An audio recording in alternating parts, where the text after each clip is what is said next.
Good morning, everyone. Welcome to Sun Up on 7. I hope that you enjoyed the smokiness of that Monday morning beef with Jules. It was definitely interesting. And always, for all of those conversations that we had, stay tuned to the news this week because, of course, we're going to be digging more into what all the conversations were about. So, news, you got to watch it. So, it's time for our first conversation. And you know, one thing that's ongoing right now is the census. So, we're going to be talking about the importance, how can you participate, and what is like the value of doing the census. So to give us more insight into it, we have Ms. Diana Castillo Trejo, the Acting Director General at the Statistical Institute of Belize. Ms. Diana, good morning. Hi, good morning. How are you feeling? Good, thank you. Good? It's good to have you here with us. Thanks for having us. And we also have Ms. Miriam Willoughby, the Acting Deputy Director General.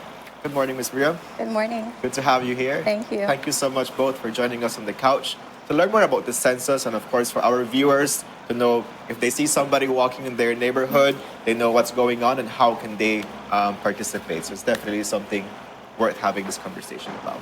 So I know the census is about 10 weeks long. We've gone into our first week.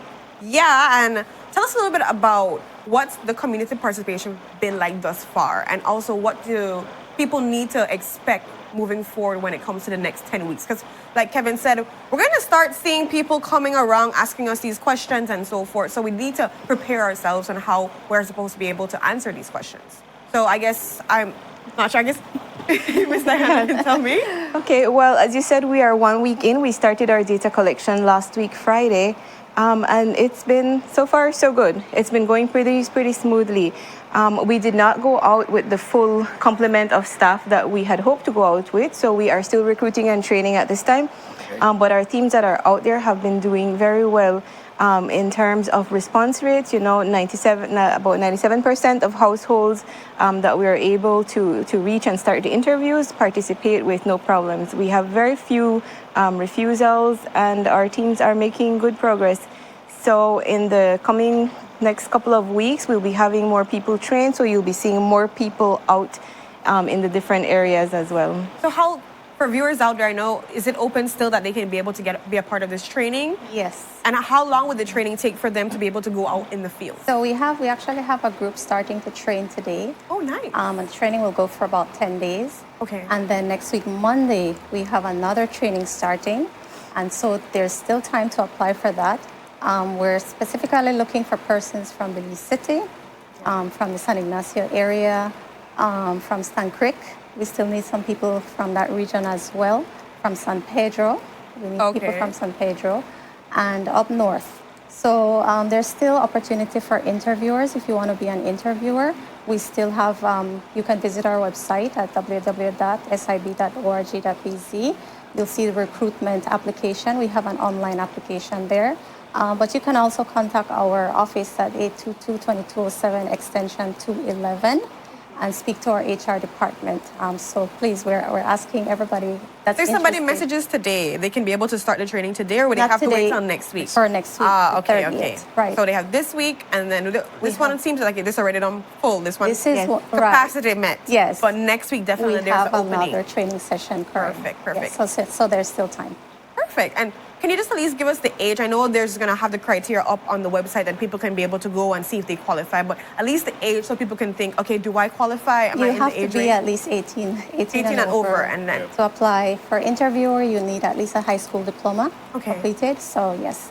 I'm thinking it's perfect right now that you made an announcement because, you know, school students are going on break, so this might be a good opportunity to make some summer cash. Yeah, that would be a really good. So viewers, go to SIB's website and find out more details and get enrolled into this interview process. Just expand on that same point, Kev, because just in case people are wondering, it's not just volunteer work, it's not just training. Right. You're gonna be paid for this. Just in case somebody just tune in for the first time and they're hearing about the census and wondering, I don't really want to go do this. You're gonna get paid, honey bun. So by all means, please reach out. I know you mentioned it's San Pedro, San Ignacio, Belize City, Stan Creek.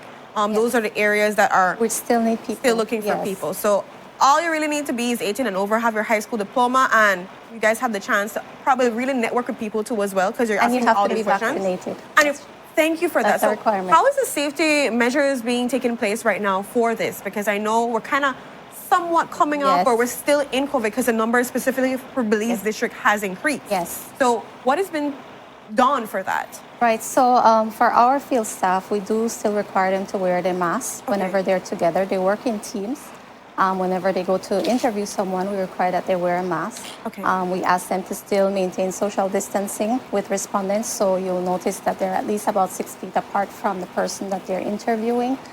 We provide them with masks, with wipes so that they can constantly sanitize the vehicle that they're in, and hand sanitizers. So we do require them to still observe the safety protocols. And the vaccination, is it just one dose? Do you need At to be least. fully? At least one shot, one. yes. Okay, perfect. Thank you for that. That is definitely comforting knowing that you're having all these protocols in place, because people want to work, but at the same time they're conscious about Yes. I'm going to be out there in the public. So course. thank you for having that in mind. I love also to hear that you're having a good turnout from the responses. 97% of the public has participated in this census. So for the folks that are wondering, why should I participate in this census? What do we get as people, as a country, out of the census?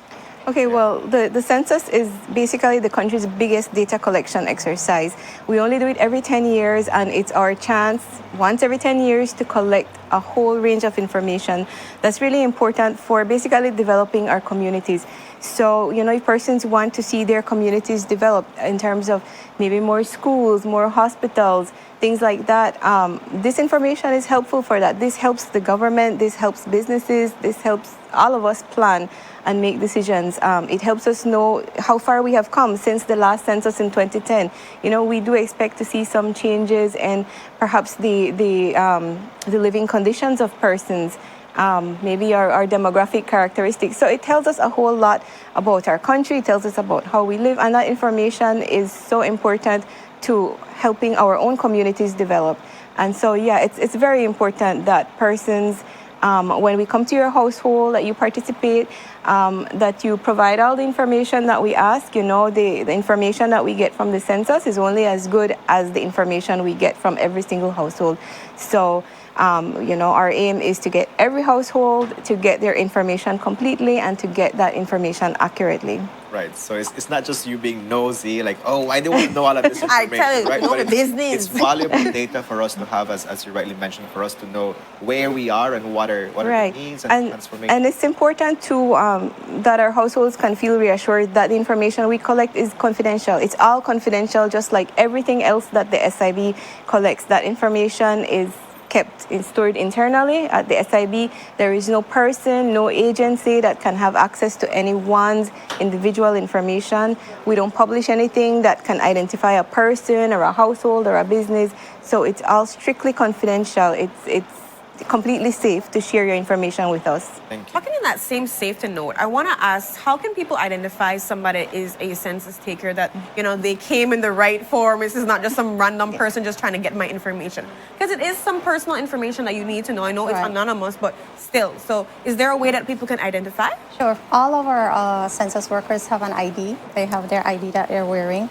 It states their name. It has a picture of them and their position, whether they're a supervisor or an interviewer. Then they're wearing a vest with the SIB logo. Okay. It's a beige vest. And they also, persons in vehicles, we do have some teams working in vehicles, especially in the rural areas. You'll see our census decals. So there is an SIB decal, there's a census decal on all the vehicles. So they're marked, so you know that it's not some strange van driving through a neighborhood, but it's actually census workers. And they all carry a tablet with them, so that's how they capture the information. And as Ms. Trejo mentioned, the information is secured, so there's no need to worry about anybody that's not authorized to have your information that would have it. I know you've mentioned that thus far, we started and we've gotten a lot of participation. In regards to when people are getting asked a question or so if you go to a household and maybe the parent isn't home and the child is home or so forth, what happens in that situation? And would a child need to be able to know the information, to give off the information? Like, what happens in those kind of situations? No, if you go to a household and there's a child there, you have to make sure that there's an adult there. So you'd have to make another visit. You have to be at least 18 or over to answer any of the questionnaires. So we have 2 questionnaires, one for the household. So that would capture things like what type of household do you live in, how many persons are in there, and the type of cooking facility, sanitation facility, that sort of information. And then there's the individual questionnaire. So we capture information on all persons, all ages, even if it's a baby or even if it's an elderly person, all persons. And different sections apply to different age groups, right? So for like younger children, we would only ask maybe up to the education level. But for persons like yourselves that are working, then you would be asked more questions about the type of work that you do and so forth. But in terms of the person that's supposed to answer, it has to be an adult member, and an adult member that's knowledgeable about that household, right? So it can't be your, let's say, it has to be a household member. It can't be somebody like maybe your babysitter, somebody, they cannot answer on behalf of that household. Thank you for clarifying that. We need accurate information. Right. So people, please, by all means, give the accurate information. Answer the question properly. If you don't know the answer, I guess you just say that you don't know the answer. Maybe try to acquire that answer or so forth. If you don't know it, then the interviewer might have to make another visit to talk to the person that the questions refer to. Perfect. Right. Okay, so even that is taking place where you can go back and check people. Yes, correct. And our interviewers, they don't work just during the day, not just office hours. They work in the evenings as well when people are at home, especially for working people. They work on the weekends as well. So they are going to make every effort to schedule their time so that they can actually meet the household members at home and conduct their interviews with them. Is it every single day that they're going out? Every day. So we've started Friday, last Friday. Friday. So today they're going out, tomorrow. So each team would take one day off, but we do ask them to work over the weekend. So that's another thing in terms of recruitment. You have to be able to work flexible hours, meaning outside of your 8 to 5 hours, 8 to 5 working day, and on the weekends. Okay. Right? Because that's when we find a lot of people at home, so we try to take advantage of that. Makes sense, because you can't go to a house and nobody there. How are you going to take any interview Everybody's there? at work, so you have to go at different times to try to find those people Makes at home. sense too as well. So where are we? So simultaneously interviews are happening countrywide. Countrywide. Right? Okay, so we're not going by district. So No. all right. So everybody should be on the lookout for We an have about interviewer coming. 400 people on the ground right now. 400. Yes, and within the next couple of weeks or so, we're going to have double that.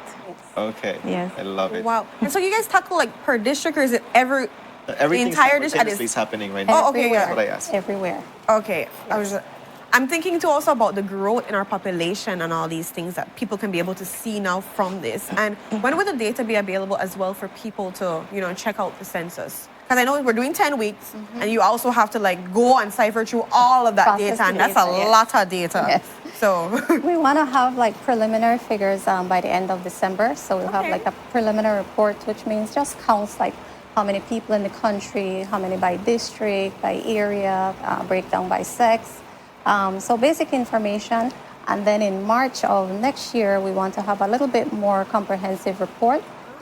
For this round of the census in particular, we're doing not just one big report, but what we call thematic reports. So, for example, we'll have a report on poverty, a report on migration. So key topics that are of interest, we want to be able to have more comprehensive reports on those topics. So those will be published at least every quarter. We want to have about 3 thematic reports published. I like that. That's So, good. yes. So that's how the census has evolved over the years, right? Yes. Where you identified there's key things that we need to. There are we need key to know. topics that are of interest that we want to delve in a little bit deeper. Perfect. Yes. In regards to the information, so when people are answering, is there a place that they can go and just check the questions before ahead of time so they can?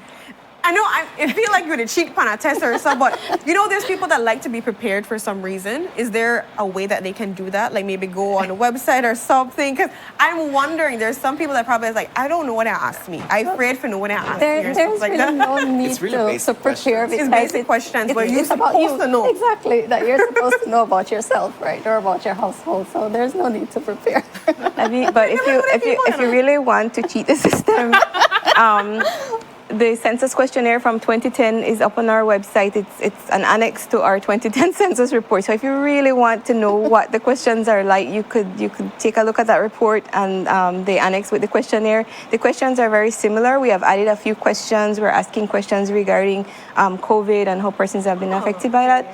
And a couple of other things, but for the most part, there's some questions, the basic questions that are standard from every census to the next. So So if you really want to prepare yourself ahead of time and see what information we're going to be asking, you can take a look there. Yeah. I know they have those people that are overachievers. So I'll make sure I know every single thing, and I don't have to like double think whatever it is. I get it. But no, it's basic stuff that everybody Yes, should it be is. able to Yeah. give. And we encourage everybody that whenever you have an interviewer coming to your gate, to please be as supportive and as, I would say, as, you know, as honest as you can, Yes. because all of this information is very valuable. So, ladies, as we wind down this segment, is there any last words that you would like to leave with our viewers? Go ahead. Well, as usual, we want to ask for their participation. For those that have answered the questionnaire already, we want to thank them because we have interviewed some households already. And then we also want to encourage persons to apply for interviewer positions. They're still open. Please go on our website and make your application today.